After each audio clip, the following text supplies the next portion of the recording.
Basically, anytime someone turns on a Source 4 in this theater, either I or someone who works with me will be around to make sure that we represent ourselves the best we can. Hi, I'm Dan Montano. I'm the lighting supervisor.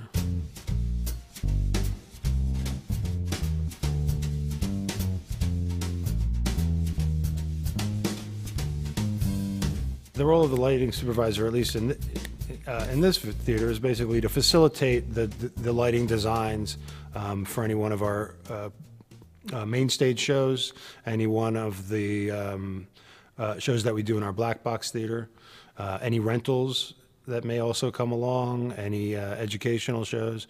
But I think the most important part, though, is to really be the facilitator of the design, and to work with the designer and make sure that that they have everything they need as far as the nuts and bolts of what we can give them in this theater to make their design a success and to work within the framework of the play. I'm actually a recovering actor, and I spent a lot of time around the theater. Allow me to demonstrate.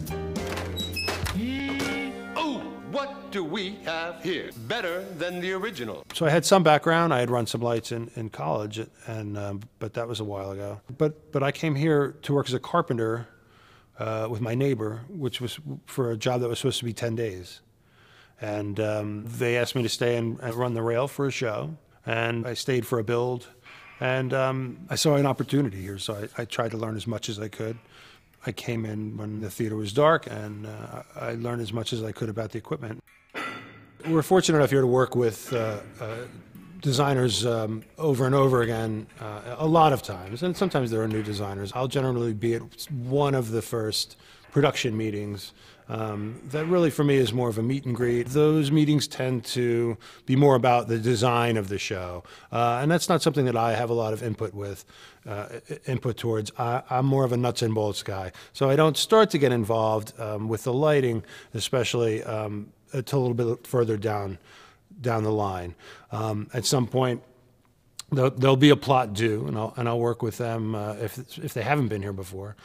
They'll come and do a walkthrough, and we'll talk about hanging positions and places they can put lights, and I'll get them an inventory, and they'll get back to me with a plot, and that's when I basically take over. Lighting designers come with a lot of crazy, I don't want to say that they're crazy ideas, they're creative ideas, and sometimes they work phenomenally well.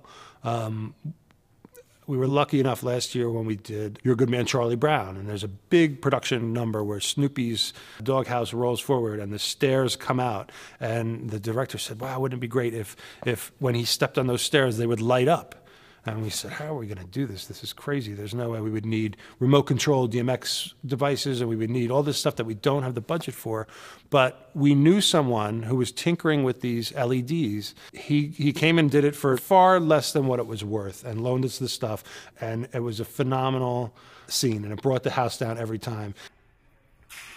Today was a very kind of a simple day for us. We're simply just striking the plot that was here from the last show. The tech crew and the carpenters got the set out the other day, and we got our lights down, and we're going to get organized for the lighting hang tomorrow.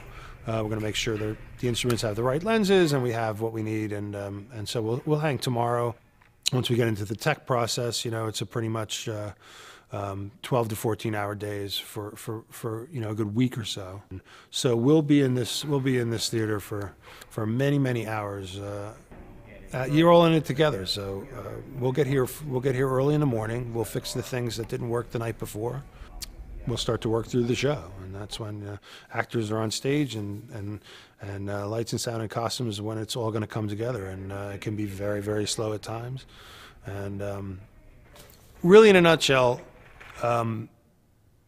what happens during tech is the lighting designer will program the board through the lighting board operator. My assistant, Melissa, programs the light board and runs the light board, and designers will spend a few minutes telling her what instruments need to be at what intensity and where, and she'll program that, making sure that he has the look that he wants.